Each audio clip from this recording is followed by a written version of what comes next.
Individually প্রত্যেকটা scene আসলে আপনাকে উঠতে দিবে না, এতটাই স্পন্টেনিয়াস, এত আগ্রহ, মানে এই ইভেনচুয়ালি আগ্রহটা তৈরি করতে পারা তো ইজ ভেরি ডিফিকাল্ট।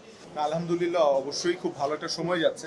আম, সব কাজ দর্শকপ্রিয়তা পাচ্ছে, কিন্তু আসলে ওই প্রতি কাজ হিট এইটা আসলে বলা উচিত না। কারণ হচ্ছে কাজের কোয়ালিটি যদি ভালো হয় তখন দেখা যায় যে আসলে কাজ দর্শক পছন্দ করে।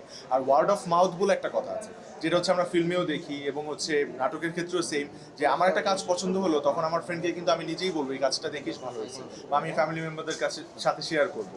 সো এইভাবে কিন্তু আসলে ছড়ায় জিনিসটা। তারপরে শেয়ার দেওয়া বা এইটা সম্পর্কে কমেন্ট করা, ইউটিউবে অনেক সুন্দর সুন্দর কমেন্ট আসে, তো ওইভাবে আসলে কিন্তু জিনিসটা ছড়ায়। সো আমি বলবো যে quality is the first priority, মানে should be the first priority যে কোনো প্রজেক্টেরই আসলে। আর বাকিটা তো আসলে সাপোর্ট। যেমন আমাদের দুইজনের একটু আগে জিজ্ঞেস করলেন, তখন আমার কাছে মনে হয় এই প্রশ্নের উত্তরটা দেওয়া উচিত ছিল যে এভাবে, যে আমাদের দুজনের কাজ আলহামদুলিল্লাহ এখন অনেক ভালো যাচ্ছে। এর জন্য আসলে আমরা অনেক বেশি চুজি হয়ে গেছি আর কি। মানে এখন গল্প নিয়ে অনেক বেশি চিন্তা করি, পুরো স্ক্রিপ্টটা না পড়ে কোনো ডিসিশন জানাই না। মানে এটা হওয়া উচিত, কিন্তু আমরা নর্মালি কি করি, গল্পটা পড়ি, গল্পটা পড়ে তারপরে বলি হ্যাঁ গল্পটা সুন্দর আছে, তাহলে ডেট মিলাই, তারপরে স্ক্রিপ্টটা পড়ি। শুটিংয়ের আগের দিন হয়ে যায় স্ক্রিপ্টটা পেতে পেতে।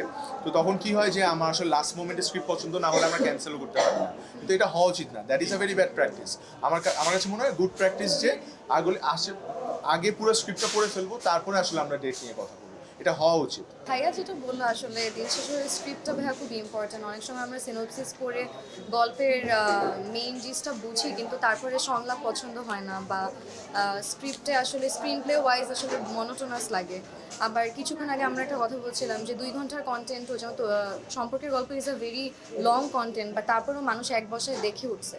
কারণ ইন্ডিভিজুয়ালি প্রত্যেকটা সিন আসলে আপনাকে উঠতে দিবে না, এতটাই স্পন্টেনিয়াস, এত আগ্রহ, মানে এই ইভেনচুয়ালি আগ্রহটা তৈরি করতে পারা তো ইজ ভেরি ডিফিকাল্ট।